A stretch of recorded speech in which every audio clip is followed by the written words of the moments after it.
মধ্যবিত্ত পরিবারের এক ছেলে মাধ্যমিক পরীক্ষায় 95% নম্বর পেয়েছে।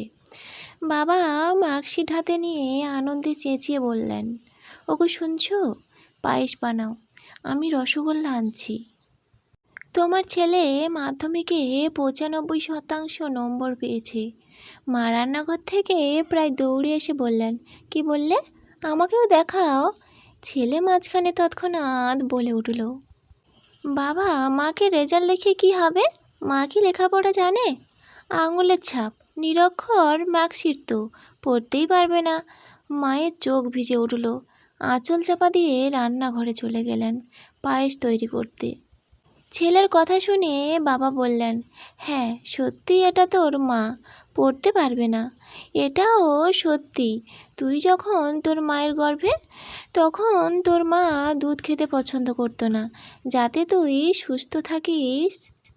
তাই 9 মাস প্রতিদিন দুধ খেত, কেননা তোর মা যে নিরক্ষর। সকাল 7টার সময় তোকে স্কুলে নিয়ে যেতে হবে, তাই তোর মা ভোর 5টার সময় উঠে তোর পছন্দের জলখাবার বানিয়ে তবে তোকে স্কুলে নিয়ে যেত, কেননা তোর মা নিরক্ষর ছিল। যখন তুই রাতে পড়তে পড়তে ঘুমিয়ে পড়তিস, তখন তোর মা বই খাতা তোর ব্যাগে গুছিয়ে রেখে তবে সে ঘুমাতে যেত, কেননা তোর মা নিরক্ষর ছিল।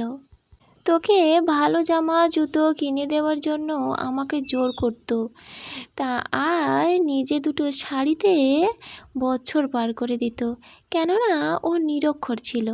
তোর মা ভালো খাবার বানিয়ে তোকে আমাকে দিয়ে নিজে যা হোক কিছু খেয়ে নিত, কেননা তোর মা যে নিরক্ষর ছিল। এই কাগজের টুকরোটাতে তুই যে নম্বর পেয়েছিস তা তোর মায়ের দান। সেদিক থেকে বলতে গেলে তোর মায়ের ডিগ্রি তো পিএইচডির ওপরে, অনেক ওপরে। আর তুই বলছিস নিরক্ষর? মা তোর সব থেকে বেশি ডিগ্রিধারী শিক্ষক। যা মায়ের পা ধরে ক্ষমা চেয়ে আয়। ছেলে বুঝতে পারলো সে কত বড় ভুল করেছে, মায়ের বুকে কতটা আঘাত করেছে সে কাঁদতে কাঁদতে রান্নাঘরে প্রবেশ করলো। অনেক সন্তানই নিজের বাবা মাকে অপমান করে, ছোট্ট ছোট্ট কারণে অকারণে রাগান্বিত হয় আর নোংরা ভাষা ব্যবহার করে। তাদের একবার ভেবে দেখা উচিত যে মা বাবার সন্তানের জন্য কতটা স্যাক্রিফাইস করে, কত কষ্ট সহ্য করে, নিজের ইচ্ছা অভিলাষ জলাঞ্জলি দিয়ে সন্তানকে মানুষ করে তোলে।